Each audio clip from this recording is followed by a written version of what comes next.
Assalamualaikum warahmatullahi wabarakatuh. Dulu ketika masih remaja, saya pernah mengikuti pengajian di sebuah pesantren dan kiainya atau ustadznya itu bilang bahwa ketika Allah menciptakan kita manusia, Allah menggadaikan kita kepada api neraka.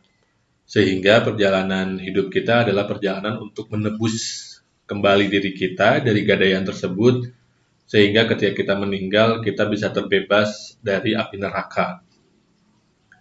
Nah, di satu sisi mungkin tujuan kiai dan ustadz tersebut bercerita soal itu, saya lupa dalilnya apa, adalah untuk menumbuhkan rasa takut. Karena rasa takut adalah motivasi paling dasar bagi manusia. Misalkan kalau kita berpikir kita tidak bisa lari sejauh 2 kilometer, tapi kalau di belakang kita ada harimau yang lapar yang mengejar kita, maka jangankan 2 kilometer, jangan-jangan 10 kilometer pun kita akan kuat berlari. Karena ada rasa takut yang mendorong kita, yang memaksa kita untuk lari sejauh mungkin. Nah, bahkan konteksnya kalau kita perluas, adanya neraka juga itu bagian dari simbol atau instrumen yang Allah ciptakan agar manusia termotivasi untuk melaksanakan tupoksinya sebagai hamba Allah yang memang diciptakan untuk beribadah atau untuk menghamba, untuk melaksanakan ketaatan kepadanya. Kama khalaqtul jinna wal insa illa liya'budun. Dan sebaliknya, kemudian surga sebagai reward, sebagai hadiah yang dalam sistem motivasi juga bisa mendorong seseorang untuk melakukan sesuatu, walaupun kadar dorongannya sejauh yang saya pahami lebih kurang dibanding dengan rasa takut gitu. Nah, lalu apa kaitannya dengan topik kita hari ini, yaitu Allah Maha Posesif?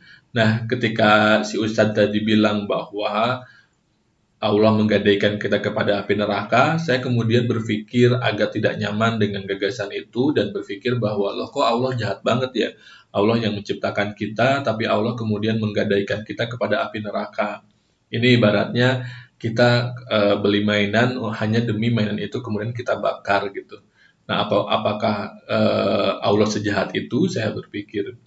Nah, saya nggak nyaman untuk menganggap, untuk melihat, atau untuk mensifati Allah, untuk memahami Allah sebagai Tuhan yang jahat.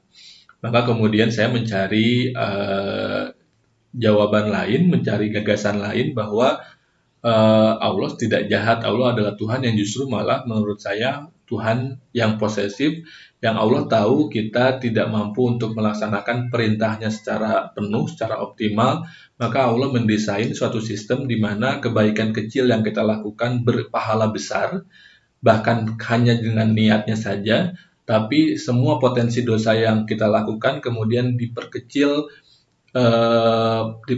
konsekuensi dosanya. Sehingga kemudian yang kalau baru niat nggak akan dihitung sebagai dosa. Dan itu menunjukkan bagaimana Allah sayang kepada kita sebagai makhluknya. Allah ingin kita sebagai makhluknya untuk mengembali kepadanya dalam keadaan beriman, dalam keadaan baik, dalam keadaan kemudian bisa masuk ke surganya gitu. Dan kalau kita lihat, bahkan surga pun lebih banyak ketimbang neraka. Surga ada 8, kemudian neraka ada 7. Dan kalau kita lihat misalkan dalam hadis yang diriwayatkan oleh Bukhari, Allah menjelaskan rahmati taglibu ghadabi. Rahmatku itu mendahului atau melingkupi atau melebihi kemurkaanku. Nah, ini menunjukkan bahwa semarah apapun, semurka apapun Allah kepada kita karena dosa-dosa yang kita perbuat dan karena ketidakmauan kita untuk menangkap kesempatan-kesempatan untuk memperbaiki diri, tetap rahmatnya lebih besar. Dulu ingat sekali ada cerita tentang orang yang membunuh 99 orang, kemudian ingin bertobat, dan dalam perjalanan bertobat, belum sempat bertobat tapi sudah keburu meninggal, tapi kemudian Allah mengampuni dosanya. Karena itikadnya, karena perjalanannya, karena prosesnya untuk bertobat. Yang padahal kalau dihitung, mungkin secara kuantitatif dalam hitungan matematis manusia, upaya tobatnya kok kurang setara gitu, masih rendah dibanding dengan kejahatannya membunuh 99 orang. Nah, ini menunjukkan bahwa sekali lagi Allah sangat mencintai, sangat Rahman dan Rahim, dan sangat dalam tanda kutip saya mensifatinya sebagai posesif.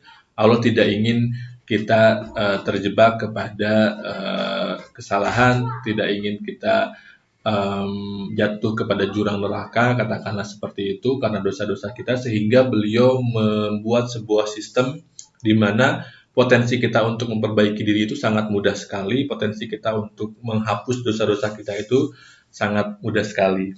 Kalau kita balik lagi ke dalam analogi hubungan kita dengan Allah sebagai perniagaan yang sangat baik, kita akan melihat bahwa berdagang dengan Allah itu sangat banyak sekali dalam tanda kutip bonusnya.